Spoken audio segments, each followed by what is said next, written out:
Hello everyone, and welcome to our new series called Little Fires Within Us, where we try to keep the flame of families alive.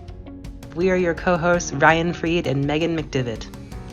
We are here today to help reignite the fires of love and passion in the Richardson family. Please welcome our guest.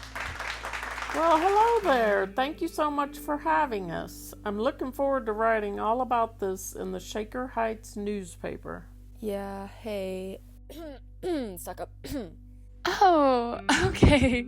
So we have a lot to unpack already. So let's begin. After this brief word from our sponsors. Are you tired? Run down? Listless? Do you get burnt out at parties? Well, the answer to all your problems is in this little bottle. Spoon your way to health with Vitamita Vegemin. And welcome back to Little Fires Within Us. We have here the Richardson family, and I think we would all like to understand a little more of what caused this conflict. So, Miss Richardson, could you please explain to our audience your side of the story? Certainly. As you all know, I have quite the exacting personality. Everyone has rules that they must follow, including me, and Izzy has never cared for the rules. Every decision I make, she questions. It's complete anarchy. And Izzy, how do you feel about this? It must be hard to live with such a perfectionist. Hey, I thought you were on my side. See, Mom, this is exactly why I don't like you. You always take any statement and make it out to be against yourself. Everything has to be about you. You don't care about anything else other than you and your reputation. That is not true, Izzy. Do you know how much I have to sacrifice for this family? I even let you hang out with that mischievous girl, Pearl. Now guys, let's calm it down. I understand that you're both frustrated. Frustrated? You have no idea how frustrated I am. I am a pristine author of the Shaker Heights newspaper and have worked very hard, just like my parents have before me, to get where I am today. But no, my daughter, Miss Izzy Richardson, can't understand that there is a certain way for things to be done. Ugh! And this is what I learned with Izzy, Mr. Freed and Miss McDevitt. Your life can trundle along on its safe little track and then, with no warning, skid spectacularly off course. And that's what happened with Izzy's birth. Excuse me? First and foremost, Mother dearest, don't you ever think I wanted to be a part of this family.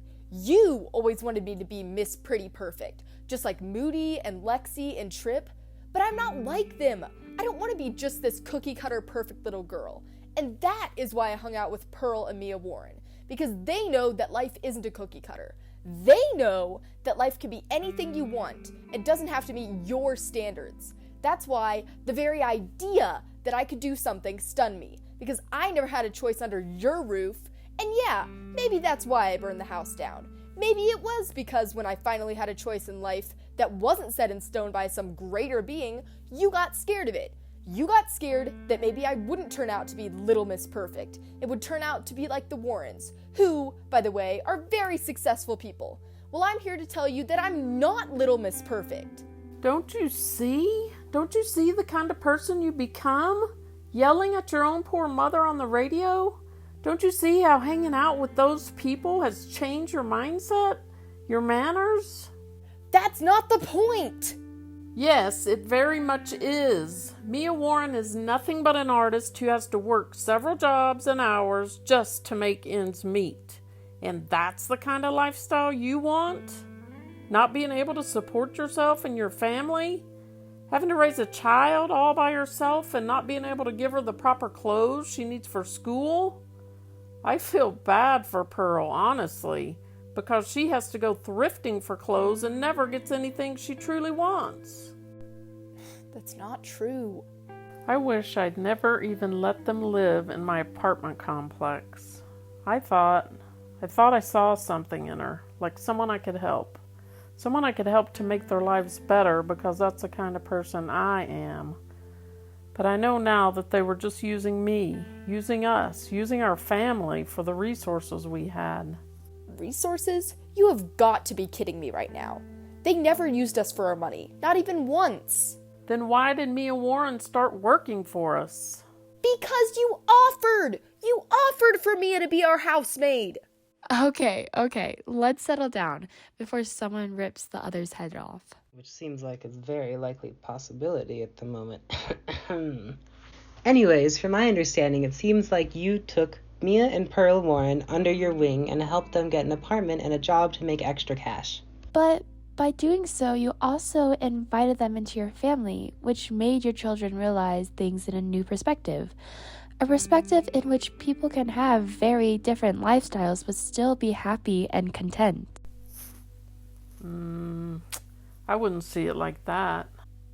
Yeah, same. See, you guys are finally agreeing on something. Although, yes, you both have your own opinions and ideas, but you both still have some ideas that could remain continuous in both of you. Although that might be true, I will never consider you my mother, or even a mother figure. You'll forever just be a person who had no impact on my life. You may say that now, but watch, darling, when you come running back to me after running away with those Warrens. Okay, and on that note, please stay tuned for the second half of Little Fires Within Us, right after this quick break.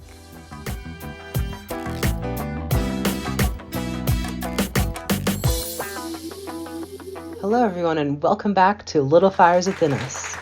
We just heard from Elena Richardson and Izzy Richardson, which was an interesting interview. It was indeed, but now we have Pearl Warren and Mia Warren with us. Everyone, please give them a round of applause. Hello there. Hi. So, we wanted to ask your intake on what happened in Shaker Heights. Well, we've been moving from place to place for quite some time. How come?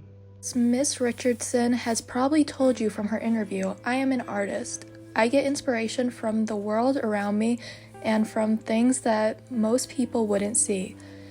It started from a very young age when I first got my hands on a camera. Nothing too fancy, but it did the job nicely. I would take and develop these pictures and make them into something different and unique. However, after a while, these places would start to look the same, and my artistic spark, as many would say, slowly started to get blocked.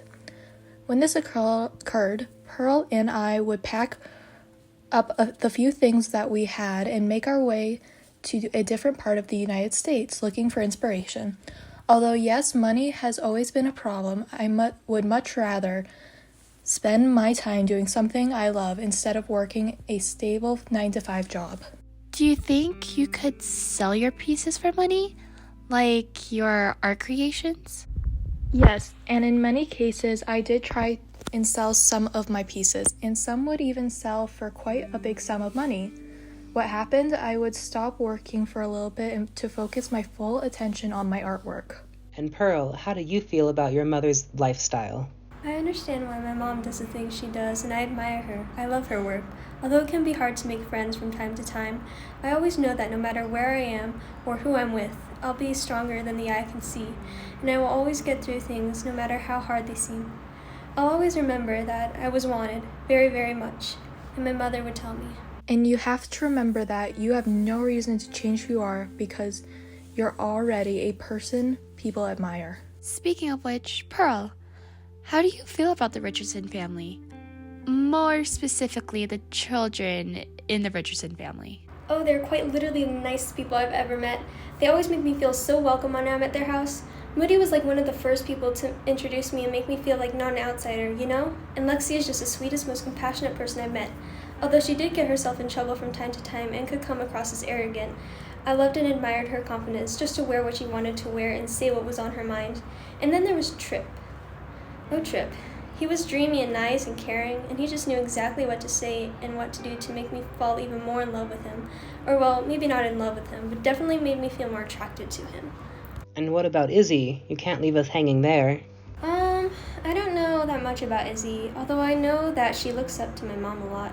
I don't really know a lot about her. Well, I mean, from what Lexi and Moody told me, she's a real pain, and I haven't made up my mind about her yet. And what about you, Miss Warren? How do you perceive Izzy? I see her more like a lost child than anything. She has grown up her whole life trying to be someone she's not. And when she had the opportunity to be someone different, she took it to the extreme. as everyone would expect her to, because people should have the capability to make choices, to make the decisions. They shouldn't be put in a box and not be able to escape because of their society. Thank you so much, Mia and Pearl, for coming in today. It was a pleasure to have you. We are so glad to see that your relationship is still a strong, burning fire. Please try and keep that spark alive. And thank you, everyone, for listening to Little Fires Within Us. We'll see you next week.